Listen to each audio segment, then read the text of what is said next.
Oi galera, tudo bem? Eu quero tentar explicar testes de hipótese assim, de uma forma resumida. Ah, eu quero fazer pelo menos um ou dois vídeos, né? Agora é final de semestre, então tá meio corrido para todo mundo. Mas eu sei de algumas turmas, né, de professores, por exemplo, professor Simone, que me pediram, assim, né, se eu puder dar algum help, assim, com uma explicação, vai ser bem-vindo. Também vejo pessoas, assim, de todas as turmas tendo dificuldade com o conceito, tá? Eu quero tentar simplificar um pouco, né? Então, eu dividi em 5 passos, basicamente, qualquer teste de hipótese. Porque, de forma geral, eles se estruturam mais ou menos assim. E eu quero dar um overview, né? Simplesmente citar todos os passos, depois eu entro em mais detalhes em cada um, e daí eu dou um exemplo aqui qualquer que eu invento na hora, tá? À medida do possível, né? Mandem as suas dúvidas nos comentários, pode ser qualquer dúvida. Eu vou tentar explicar no comentário ou gravar um vídeo se der tempo, tá? Então, baseado no feedback de vocês, eu vou explicar o que eu puder. Eu vou pular coisas assim mais simples, tipo, como é que é? Intervalo de confiança, né? Ele basicamente faz parte do teste de hipótese. Se vocês tiverem dúvida em intervalo de confiança, manda aí nos comentários, tudo mais, tá? Mas vamos começar. Eu divido em 5 passos, ok?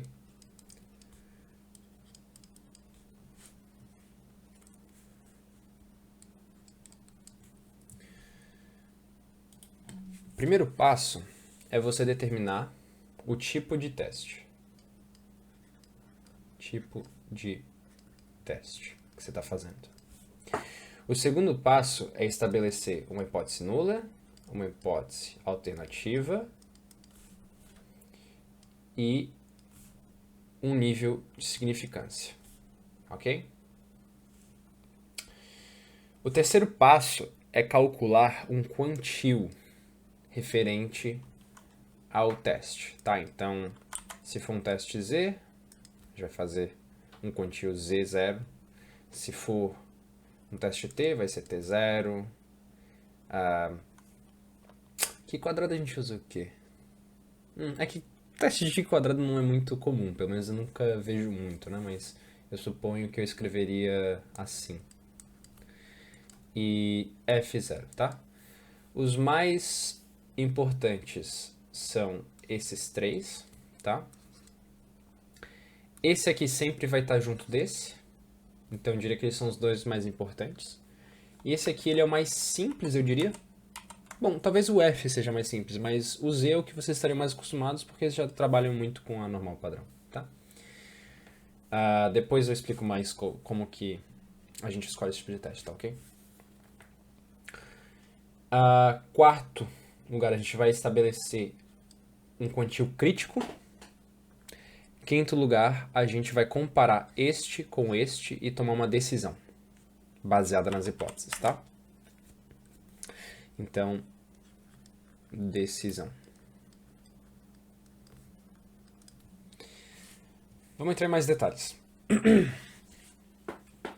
Os tipos de testes são estes. A gente tem o Z, a gente tem o T, a gente tem o aqui quadrado, né? A distribuição parece assim. E o AF. Ok? Beleza. Basicamente, a Z a gente vai usar em casos, por exemplo, vamos ver aqui alguns casos. A Z a gente utiliza se a gente estiver trabalhando com um teste relacionado a uma média amostral com variância populacional, tá? Eu não quero entrar muito no mérito do que é parâmetro populacional, o que é parâmetro amostral. Se vocês tiverem dúvida nisso, manda nos comentários. A gente vai ter, se for uma diferença de uma média 1, uma média 2, tá? Com variância populacional. ou variância conhecida também, outra forma de falar isso. E a gente vai ter com proporção e diferença de proporção. Tá certo?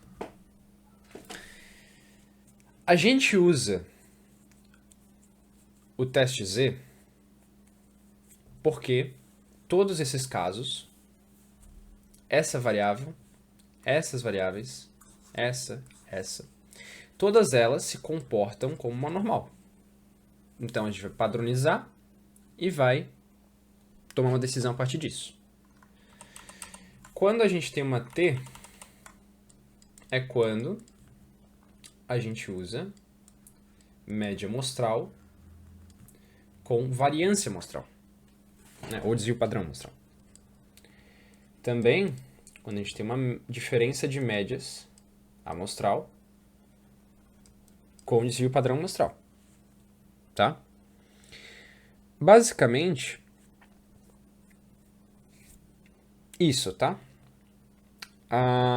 Essas distribuições aqui se comportam como uma T. A T ela é parecida com a normal, só que ela está levando em consideração que o S aqui é uma coisa mostral, que a gente não tem certeza do que ele é, né? Então, cada experimento, cada amostra que você toma, ele pode mudar de valor. E isso como varia, né? Você está introduzindo uma incerteza extra ali, né? Na distribuição. Você está dizendo não só a média pode variar, né? Como aqui, né? Nesse caso, só a média está variando, tá? E isso aqui é uma constante. Neste caso aqui, tanto isso quanto isso variam. Então você está introduzindo incerteza extra na questão e a T-Student é uma distribuição que ela leva isso em consideração, tá? É isso que eu vou dizer por enquanto. Se vocês quiserem que eu fale mais sobre isso, deixa nos comentários. Aqui quadrado. A gente usa ela quando a gente quer saber sobre desvio padrão ou variância, tá? A gente quer fazer uma hipótese sobre desvio padrão ou variância. Porque o desvio padrão e a variância se comportam como aqui quadrado, né? É uma distribuição que parece mais ou menos assim, ó. Ela começa no zero e daí vai até mais infinito. E ela tem graus de liberdade, que varia com o tamanho da amostra, etc. A F é quando a gente quer comparar duas variâncias, ou dois dígitos padrões, né? No caso, a gente acaba sempre dizendo a variância, porque, se não me engano, a tabela que tem disponível é relacionada à variância, tá? Deveria funcionar também com o desvio padrão, só que a gente usa variância. Então, o objetivo dessa aqui é quando você estiver fazendo uma T com uma diferença, tá? Você tem que comparar também as variâncias. Você tem que ver se elas podem ser consideradas iguais ou não, ok? E se elas são consideradas iguais ou não vai depender do quão diferente elas são e do teu nível de significância. A razão que a gente não usa o F com isso aqui ou isso aqui, com essas diferenças aqui, é por causa que o desvio padrão nessas questões aqui já são determinados, tá? São constantes. Ok, então. Teste de hipótese. O teste de hipótese, e eu vou fazer um exemplo depois, tá? Tô só entrando em mais detalhes em cada passo agora. O teste de hipótese, ele é basicamente a ideia que você está testando e você vai comparar com o experimento que você fez. Então, digamos assim, eu vou usar isso aqui de exemplo depois, mas digamos que você tenha um consenso, né? Digamos que o IBGE de 10, 15 anos atrás diz que a média de altura brasileira é 1,75 m. Então, ok. A média é igual a 1,75 centímetros. Você pode conduzir um experimento você mesmo, Você vai dizer que você mediu 50 pessoas. E você chegou em uma média amostral de 1,70. O que a gente tem que fazer agora? A gente tem que comparar este valor com este valor e dizer se eles são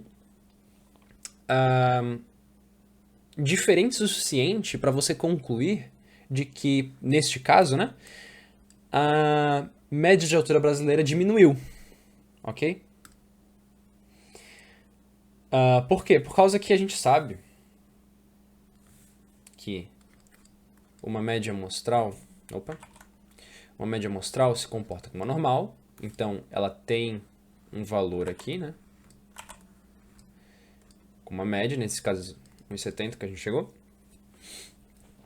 E ele pode assumir outros valores. Então a pergunta que a gente está fazendo é: se a média real, né? Isso aqui é a minha média amostral. Se a minha média real é 1,75, esse valor aqui, 1,70, ele é plausível de acontecer? Se ele não for, eu vou assumir que este valor aqui está errado, de certa forma. E aí que eu vou favorecer a minha hipótese alternativa ao invés da hipótese nula, ok? Então, com a minha hipótese alternativa, eu vou propor uma das três situações. A média é diferente de 1,75, tá? Vocês vão usar o diferente quando o enunciado pedir que vocês façam, né, que provem que o número é diferente, ou vocês não têm um objetivo assim de provar que é menor ou maior, você só quer ver se mudou de forma geral, tá? Então, diferente é meio que o caso geral, né? Isso aqui seria um teste bilateral. Você está testando ou se aumentou ou se diminuiu, você não liga qual dos dois. A gente pode testar se a hipótese alternativa, como a média é maior que 1,75. Neste caso, não faz sentido fazer esse teste, porque a minha média amostral aqui sugere que diminuiu, não que aumentou, né? Porque 1,70 é menor que 1,75. Mas você pode fazer esse teste.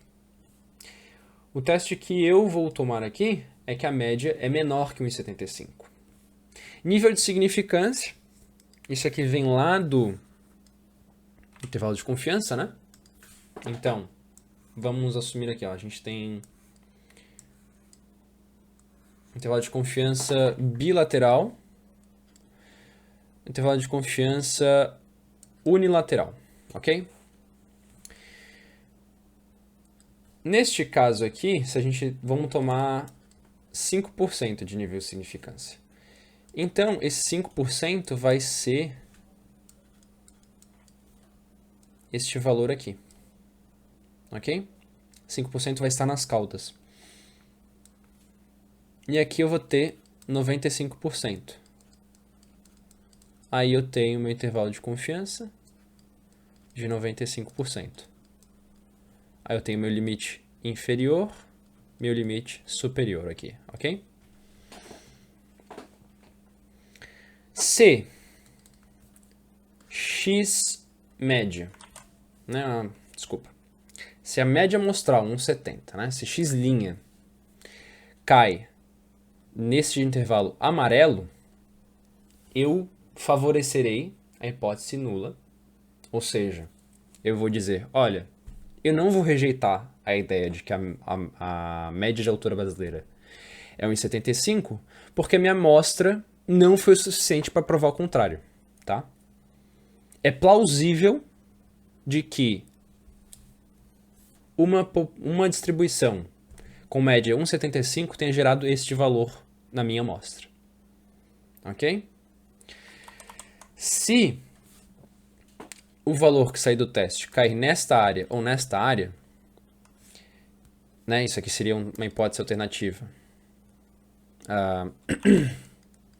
de média é diferente de 1,75, então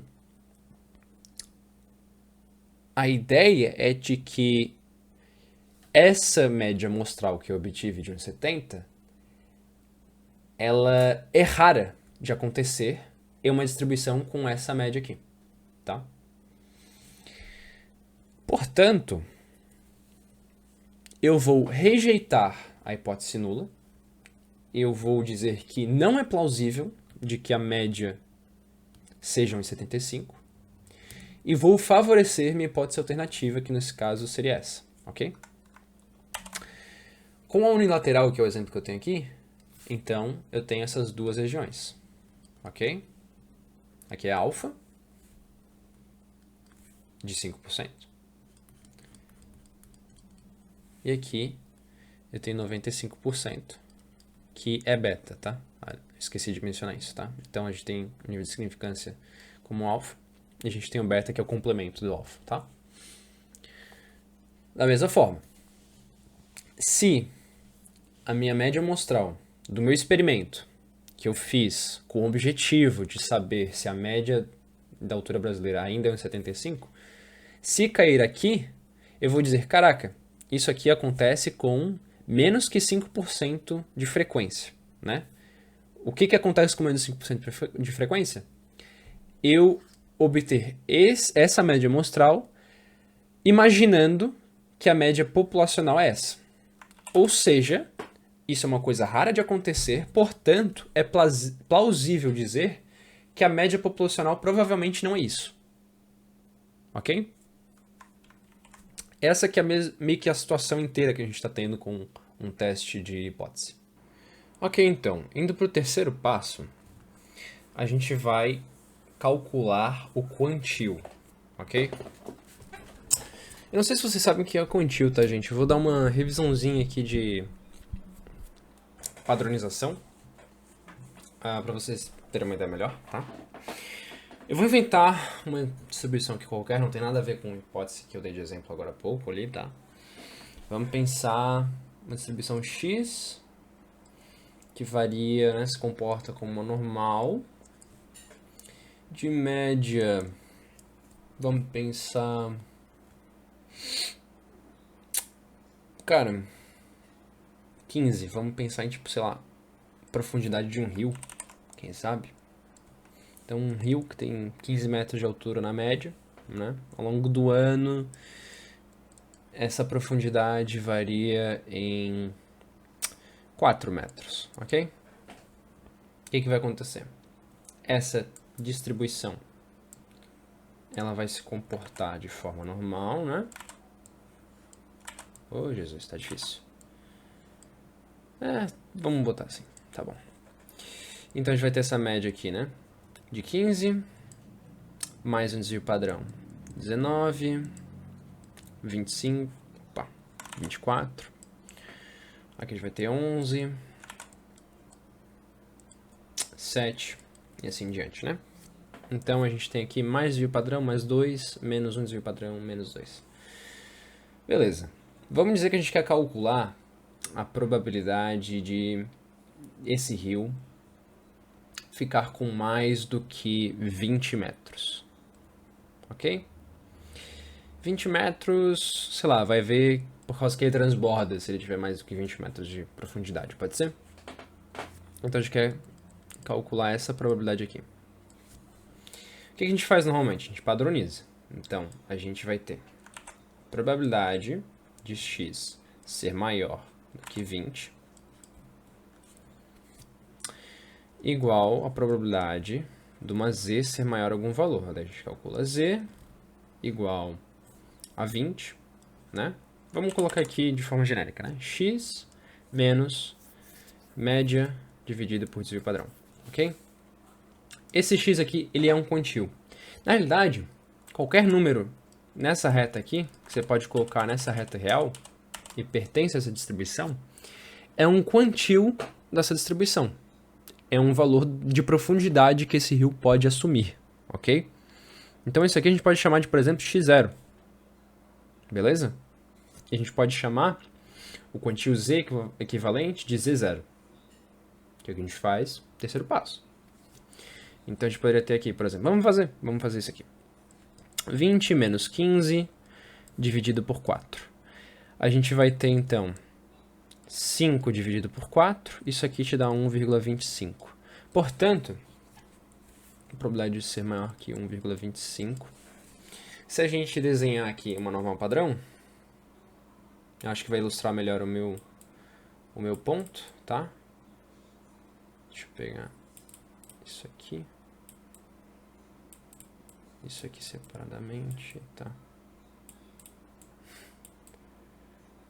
Seria bom cortar isso depois. Tá legal. Então, vamos desenhar aqui embaixo uma normal padrão, tá? Eu vou tentar deixar ela parecida, pelo menos. Ok, ficou relativamente parecido. Então, quando a gente faz esse procedimento aqui, esse cálculo, a gente está pegando, né?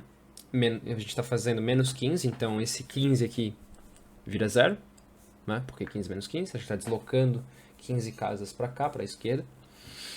Dividindo pelo desvio padrão, então esse 15 para 19 tem 2, né? Daí tu está dividindo essa distância de 2, não, desculpa, de 4. De 15 para 19 tem 4. Então você está dividindo isso por 4, agora fica uma distância de 1, então mais um desvio padrão de repente fica 1, 2, menos 1, menos 2, tá certo? Todos esses valores são equivalentes uns com os outros, ok? Esta probabilidade aqui é igual a esta probabilidade aqui.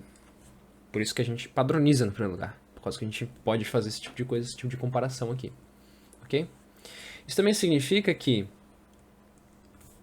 esse 1,25 aqui é equivalente a esse 20, ok? Basicamente, quando a gente faz o teste de hipótese, a gente está falando que este valor 1,70 é nosso x0 e a gente está pegando, calculando um z0 para ele. Em qual distribuição a gente está calculando?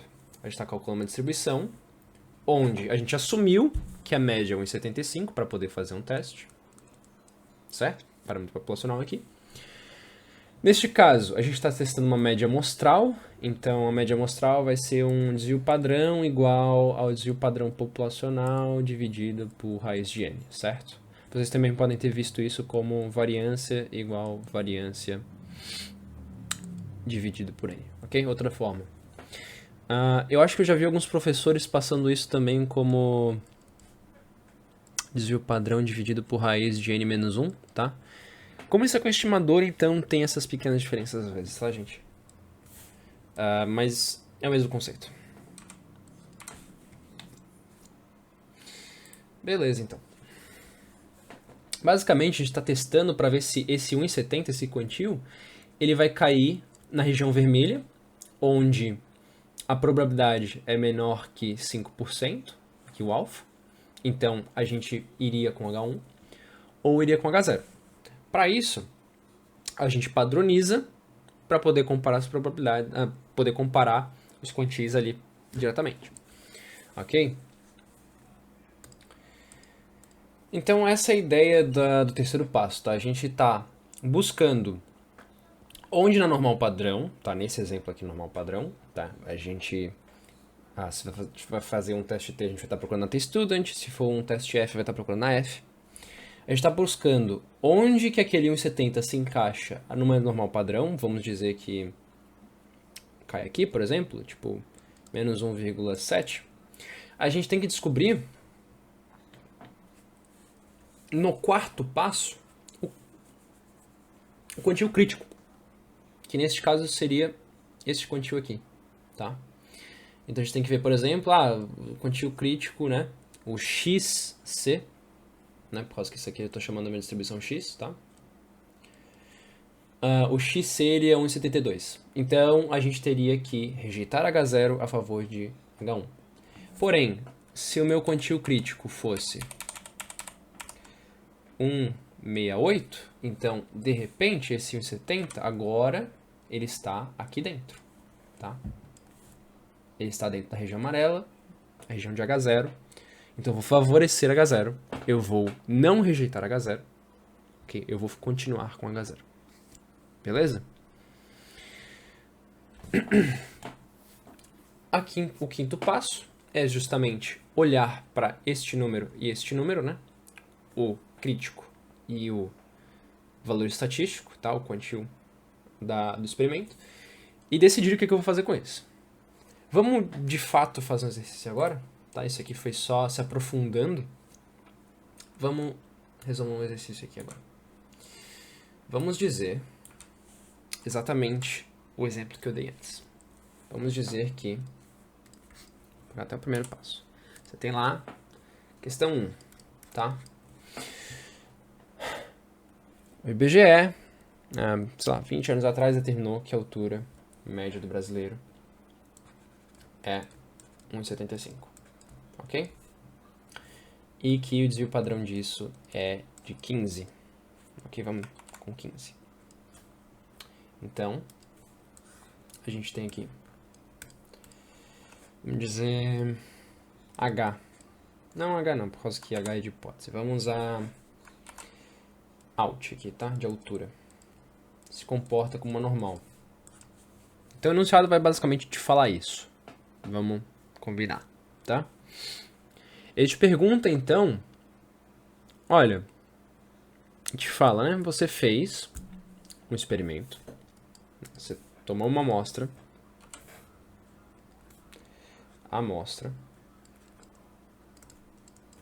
De n igual a 50. Então você pegou 50 pessoas. E você chegou numa média amostral igual a 1,70. Portanto, você pode pegar essa distribuição aqui e dizer, olha, a média amostral disso aqui vai se comportar com 1,75 e desvio padrão igual a 15 sobre raiz de 50, ok? Então isso aqui é o que você esperaria se este valor for verdade, né? Se a média for 1,75, você espere que a média amostral se comporte desta forma. Qual o primeiro passo para fazer um teste de hipótese sobre isso, né? Daí ele te diz lá, olha, faça um teste de hipótese com alfa igual a 5%, testando se a média é igual a 1,75, dado o seu experimento que a média amostral foi 1,70. Primeiro passo, a gente vai estabelecer que a gente está fazendo um teste Z. Por quê? Por causa que a distribuição sendo testada se comporta como uma normal, ok? Se comporta como uma normal, então a gente usa Z, pois a Z é uma distribuição normal padrão, ok? Então a gente está usando o mesmo tipo de distribuição no teste com a distribuição, como uma distribuição se comporta. Ok, estabelecemos qual tipo de teste. Então, segundo passo, vamos estabelecer hipótese nula e hipótese alternativa. Aí, o enunciado te diz qual a sua hipótese alternativa, ou você estabelece uma dado que o enunciado falou, ok? Normalmente ele vai te dizer que tipo de teste ele quer que você faça. Vamos dizer aqui que então, que a média é igual a 75 na hipótese nula, e que a gente está testando média menor que 1,75 na hipótese alternativa, ok? Nível de significância já foi dado ali em cima, né? 0,05. Terceiro passo. A gente vai pegar e vai padronizar isso para um quantil Z0, tá? De forma geral, alunos de BET, vocês podem pegar isso e colocar como uma fórmula, tá? Vocês não precisam pensar, eu vou pegar ali a amostra menos média dividida pelo desvio padrão dessa distribuição. Vocês podem simplesmente pegar a fórmula, botar no formulário de vocês, tá? Como é que se comporta isso? Eu já mandei no WhatsApp de vocês, tá? Semestre 23.2 eu tô falando aqui, gente. Talvez vocês assistam isso outro semestre. Já mandei no WhatsApp lá o formulário que eu usei na minha prova, tá? Vocês podem usar de base. Então, esse Z0, esse quantil aqui vai ser igual a minha amostra menos o meu parâmetro amostral menos o meu parâmetro populacional. Isso aqui eu estou pegando da minha hipótese nula. E o meu desvio padrão daqui de cima. Ok? Então seria isso aqui. Beleza? Eu vou ter que isso aqui é 1,70 menos 1,75 dividido por 15 sobre raiz de 50. Se eu calcular isso aqui, a menos 5 sobre 15 mais 50. Então, jogo na calculadora. Menos 5 dividido por 15 dividido por raiz de 50. E eu chego igual 2,357 negativo, tá? Quarto passo, eu determino o meu Z crítico. Ok, vamos lá. Como é que eu determino isso? Olha na tabela. O que eu estou procurando na tabela? Eu estou procurando 5% de probabilidade. Ok, vamos dar um passo para trás. Estou procurando 5% de probabilidade, estou procurando alfa ou estou procurando alfa sobre 2? Né? Lembrando que eu falei mais cedo, você pode ter um teste bilateral, onde você está procurando alfa sobre 2. E você vai ter 2 Z críticos, um positivo e um negativo, por causa da simetria, né? Então eles são o mesmo módulo, ok? Ou eu estou procurando um Z crítico desse tipo aqui, tá? Nesse caso aqui seria alfa. Então seria mais aqui para direita em relação a isso, né? Então seria, por exemplo, aqui. E aqui tu teria alfa de probabilidade. A gente está fazendo um teste unilateral, tá? Outra coisa, só para vocês terem isso em mente. Se você está fazendo um teste menor que, o teu crítico vai estar à esquerda. Se você estiver fazendo um teste maior que, o teu crítico vai estar na direita, tá, gente? Beleza? Vamos olhar a tabela. Então, alunos do professor Zibet, vocês sabem que a tabela de vocês se comporta dessa forma, vai desde o menos infinito até até o quantil especificado aqui, né? Unidade, décimo, centésimo. Aqui nas colunas, centésimo. Vocês estão procurando aqui nas células 5% se for alfa, né? Então, nível de significância 5%, estou procurando probabilidade de 5%. Vamos lá. Aqui tem probabilidades super baixas, né? Aqui tem probabilidades muito, muito baixas. Aqui eu tenho 1,6%, ok? 4%, 5%. 4,94%. Eu acho que... qual deles está mais próximo? 4,94%. Ou esse aqui? Eu acho que esse aqui está um pouco mais próximo, talvez. De forma geral, pessoalmente, eu uso 1,65, tá? Como quantil. Então, 1,65, vocês podem usar 1,64 também, uma diferença pequena. Vamos lá com 1,65. Então, a gente diz aqui que este Z crítico é 1,65. Ok? Neste caso aqui. Opa. 1,65. Então, a gente desenha agora. Tá? A gente tem Z crítico. Né? Vocês podem também escrever isso não com Z crítico, mas, por exemplo, vocês podem escrever Z alfa igual a 0,05. Ok? Se você estivesse fazendo bilateral, eu escreveria alfa sobre 2 igual a 2,5, tá? Então, 2,5. Ok? A gente está fazendo um unilateral. Então, esse aqui, a gente chegou como 1,65 negativo, tá? O sinal dele você determina a partir disso, como eu disse. Se for menor que, a gente quer algum número à esquerda. Se for maior que, a gente quer um número à direita, tá? Outra coisa a se notar também, gente, é que o professor Zibet, ele disponibiliza essa tabela para vocês, mas outros professores usam outras tabelas, então vocês sabem como navegar a tabela de vocês, né? Se tiverem alguma dúvida, entre em contato comigo. Deixa um comentário aí. Ok. Continuando então. Nessa parte vocês podem seguir alguma formulazinha. Vocês podem comparar o Z crítico com o Z0, mas o que eu recomendo, gente, é sempre desenhe a distribuição, desenhe o intervalo de confiança, as duas regiões. Veja onde o quantio Z0 cai e faça a sua decisão aí, tá? Então, quinto passo, tomada de decisão. Eu recomendo fortemente sempre desenhar isso aqui. A gente tem que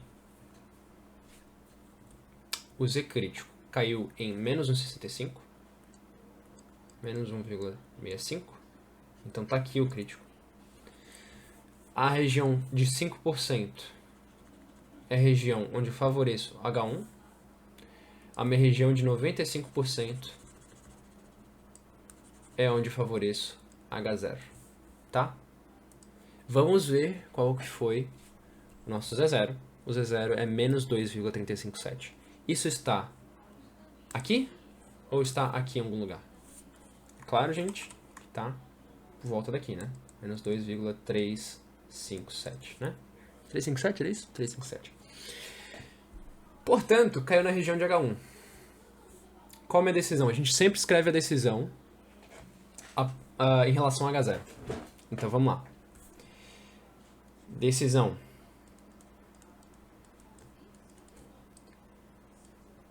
H0 rejeitada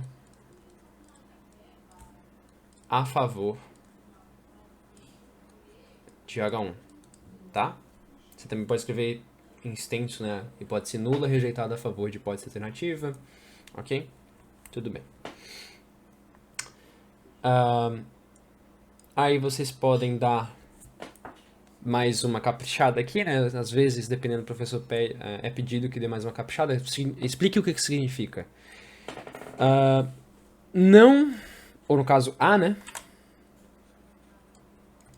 Há evidências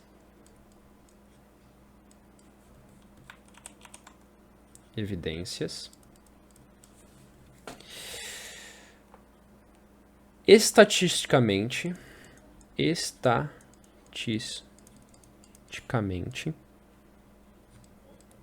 relevantes ou suficientes, ok? Suficientes para concluir, para dizer, ok? Que daí vocês podem escrever por extenso, tá? Ou só escrever assim também. Que a média da altura dos brasileiros é menor que 1,75. Tá? Então vocês podem escrever assim, eu estou escrevendo assim por simplicidade, mas vocês podem escrever literalmente por extenso que a média da altura dos brasileiros é menor que 1,75. Ok? É assim que você monta um teste de hipótese, tá? Esse aqui é um dos exemplos mais simples que tem. Opa, galera, tive que voltar aqui. Estou fazendo uma edição aqui. Quase esqueci de mencionar isso, tá? Isso aqui é uma das formas, tá? Comparando o quantio Z, o Z0 com o Z crítico. Isso aqui é uma das 3 formas que eu conheço de resolver e tomar uma decisão de um teste de hipótese, tá? Se você for aluno do Zibet, isso aqui já é basicamente suficiente. Outros professores, às vezes, eles ensinam e mostram os métodos, então eu vou mostrar para vocês. Se você já está satisfeito com isso, então você pode pular para a conclusão, tá? Tem as marcações de tempo aí na descrição. Mas eu vou continuar esse exemplo aqui só para mostrar mais uma coisinha. Como eu mostrei para vocês antes, a gente tem a distribuição X, por exemplo. A gente tem a distribuição Z, né? A normal padrão. Isso aqui é a versão padronizada disso aqui.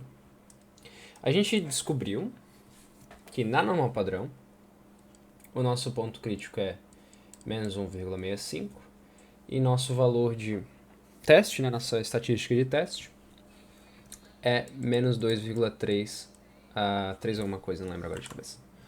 357, ok? 35 vou colocar. 36, arredondado. Então a gente descobriu isso aqui. E daí a gente cai nas duas regiões, como eu já tinha falado, tá? Cai nessas duas regiões. E a gente tomou uma decisão a partir disso. Porém, a gente pode tomar decisões de mais outras duas formas. Primeiro, lembra que eu falei antes que para esse Z0 e esse Z crítico aqui, existe também um X0 e um X crítico? A gente pode... Esses aqui são, tipo, equivalentes em duas distribuições diferentes. Então, esse X0, ele é 1,70, tá? Ele é esse 1,70 aqui, que a gente obteve da amostra. O X crítico, ele é um valor de altura que ele é o crítico entre a gente tomar uma decisão entre favorecer H0 e favorecer H1. Então é basicamente a mesma coisa em outra distribuição. Tem alguns professores que ensinam, né, você descobrindo este valor ao invés de descobrir este valor, tá? Como é que você faria isso? Você olha na tabela, então você faria basicamente o quarto passo, né? Você vai olhar na tabela, descobre que é menos 1,65. Neste caso aqui, a gente pegou no terceiro passo e padronizou esse 1,70, tá? Outra forma de fazer é você... Então isso aqui seria o teu terceiro passo, tá? Você olharia na tabela. Nesse método alternativo, tá? Você olharia na tabela. No terceiro passo, descobriria, esse aqui é igual ao meu Z crítico. E você tentaria descobrir o teu X crítico. Como é que você faz isso? Você despadroniza. Vamos dizer aqui então, você tem a padronização, ela funciona dessa forma aqui, ó. Você tem um X menos uma média dividido por um desvio padrão. Se você quer descobrir este valor, e você já conhece este, então você faz a álgebra aí para mover as variáveis, né? Então, você move esse desvio padrão para lá, essa média você move para lá, e você vai ficar com x igual a desvio padrão vezes z mais média. Tá? Outra forma mais comum é média mais desvio padrão vezes z, ok? Não sei se vocês perceberam, mas isso aqui é o que define o intervalo de confiança. A gente está fazendo intervalo de confiança nisso aqui. Nesse caso, um unilateral, né? Então a gente estaria fazendo aqui mais z, né? Até mais infinito. Ué, mas no intervalo de confiança no lateral para a esquerda, assim, ele não é negativo isso aqui? Então, o negativo está embutido aqui no Z0, no Z crítico. Então, isso aqui é um Z negativo. Então, você fica com essa expressão negativa, né? Você pode escrever isso aqui como negativo. Ok? O intervalo de confiança, ele é basicamente uma despadronização. Beleza? Portanto, neste caso aqui, a gente vai ter... Não, o meu x crítico aqui, z crítico. A gente vai ter que o x crítico é igual a 1,75 mais 15 sobre raiz de 50. Ok? Quando eu escrevi desvio padrão aqui, eu estava escrevendo de forma genérica, tá? Eu estava escrevendo basicamente, tipo, este desvio padrão, não este, ok? É o desvio padrão da distribuição sendo analisada, beleza? Vezes 1,65 negativo. Vamos descobrir quanto que dá isso. Calculadora. 1,75 menos 15 sobre raiz de 50 vezes... vezes 165. Tá legal. Isso aqui me dá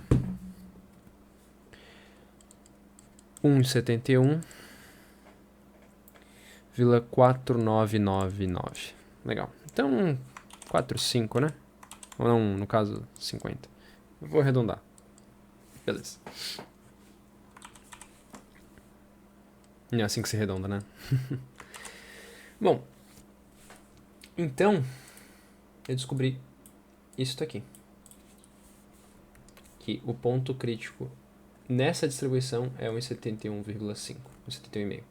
Ah, obviamente, aqui a gente tem média 0, porque é padronizado, e aqui a gente tem média 1,75, tá? Mas isso aqui não é relevante para a nossa decisão. Então, a gente vê que caiu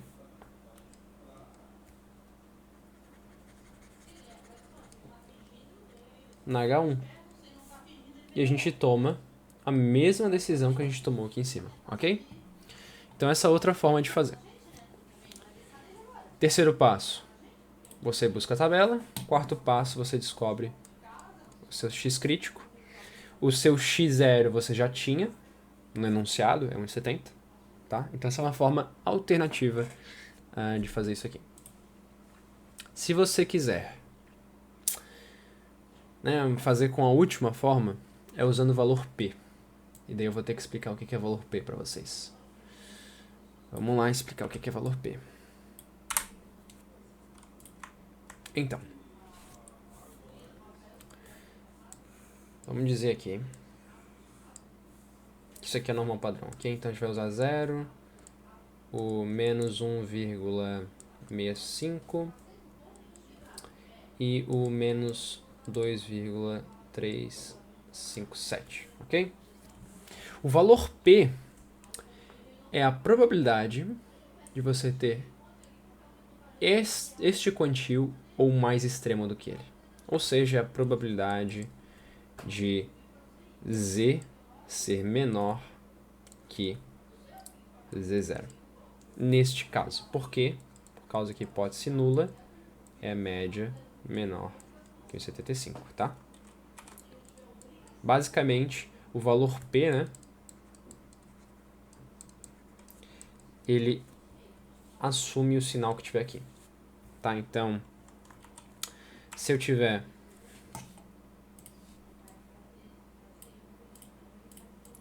aqui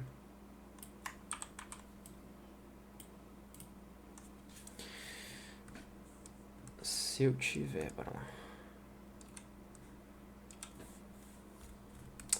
hipótese nula, média maior que 75, então vai ser essa probabilidade aqui, né? O valor P vai dar um valor bem grande. Se a sua hipótese alternativa é a média diferente de 1,75, daí a coisa muda um pouco de figura, tá? Aí eu já vou entrar em detalhes sobre isso daqui a pouco. Vamos voltar para este caso aqui. Isso aqui é só explicando o que pode acontecer, ok? Então, vamos ver. Probabilidade de Z ser menor que Z0. Tudo bem. O que a gente faz com esse valor P? Vamos até descobrir, né? Vamos olhar aqui a tabela.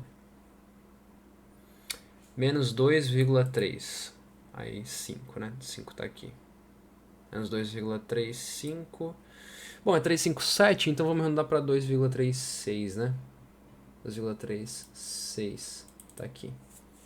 Então nosso valor P é 0,9%, ok? Neste caso, o valor P é 0,09 alguma coisa. 0,9%, tá, gente? De probabilidade de acontecer esse caso aqui. Ou seja, a gente está falando que se eu fizer uma amostra de 50 pessoas e a minha média mostrada é 1,70, se a gente considerar que a média populacional é 1,75, eu tinha 0,9% de chegar nesse 1,70. Ok? Logo, nesse 1,70 ou menor, né? Logo, eu considero que isso é uma coisa rara E o que é a minha definição de raro? Vem do alfa. Eu vou considerar que qualquer coisa menor que 5% é uma coisa rara de acontecer. Ok? Então, essa é a terceira forma de determinar, tomar uma decisão de um teste de hipótese. Compara o alfa com o 0,9. Se essa probabilidade aqui for mais rara, se essa probabilidade for menor que 5%, então você fica com hipótese alternativa. Se isso aqui for maior que 5%, você fica com hipótese nula. Beleza? Ok, vamos falar sobre este caso aqui, diferente de. Como é que funciona o diferente de? Vamos lá, gente. Quando você está fazendo uma hipótese nula, né? Uma hipótese alternativa, desculpa. Como esta aqui, primeiro, não é mais um teste bilateral, é um teste bilateral agora, não é mais unilateral. Portanto, esse Z crítico agora, né? Ele se torna dois valores. Então você vai ter um Z crítico positivo e um negativo. Então, a gente está com nível de significância de 5%, né? Então eu estou procurando alfa sobre 2. O meu alfa é 0,05, alfa sobre 2 é 0,025. Então vamos procurar esse valor aqui. Eu já sei de cor, por causa que eu uso isso direto, né? Como monitor da matéria, tá aqui, ó. Esse aqui é o valor mais próximo, 24.998, tá? 1.96. Então, vamos pensar em módulo, tá? O módulo de Z crítico é 1,96. Portanto, eu vou ter um Z crítico positivo e um negativo. Então, eu vou ter um negativo aqui, 1,96, e um positivo mais 1,96. Ok? Então, de repente, o meu H0 é isso aqui.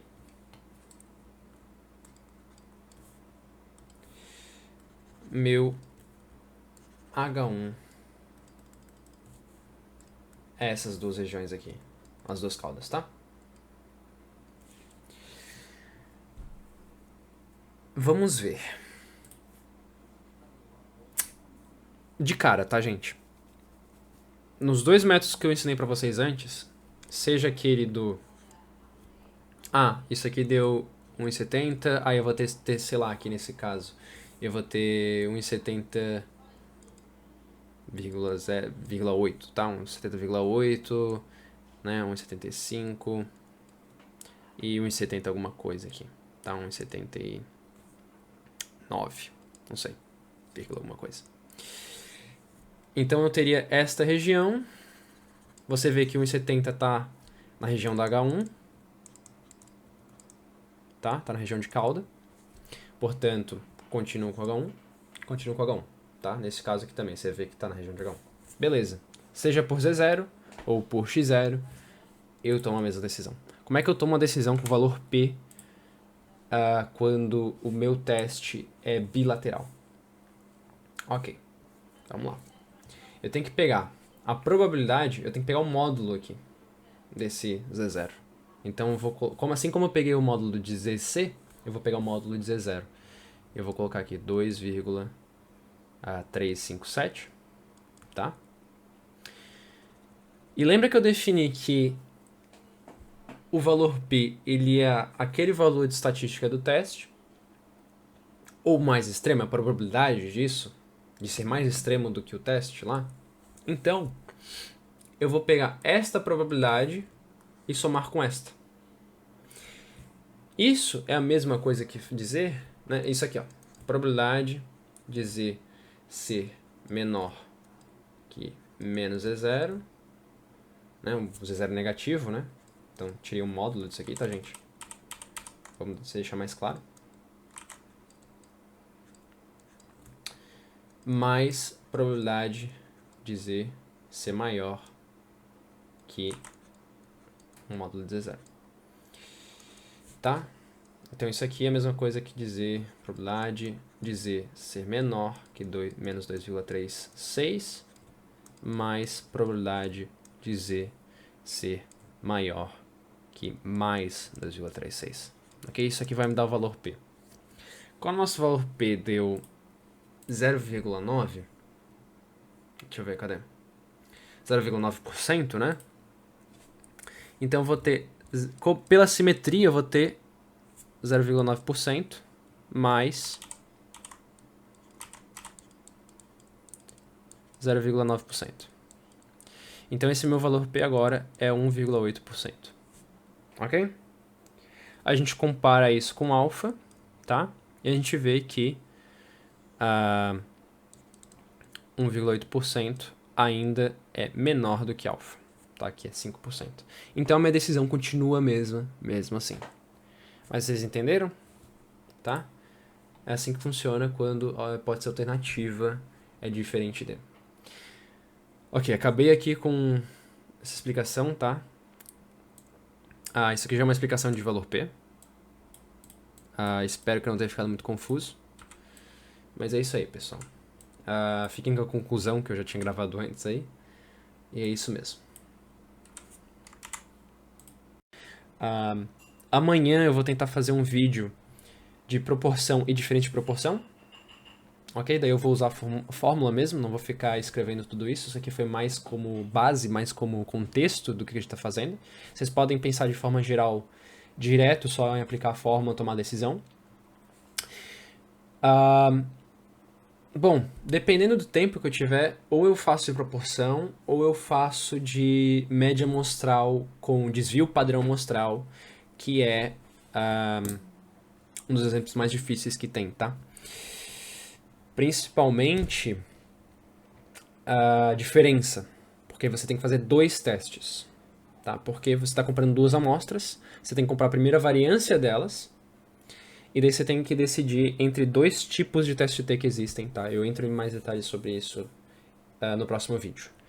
De novo, gente, se tiverem alguma dúvida, pode mandar, mesmo se não tiver sido mencionado no vídeo. Deixa nos comentários. Se tiver o meu contato, meu e-mail, meu WhatsApp, me manda por lá também. Se tiver feedback suficiente, eu tiver tempo, eu gravo o vídeo. Por enquanto é isso. Até mais.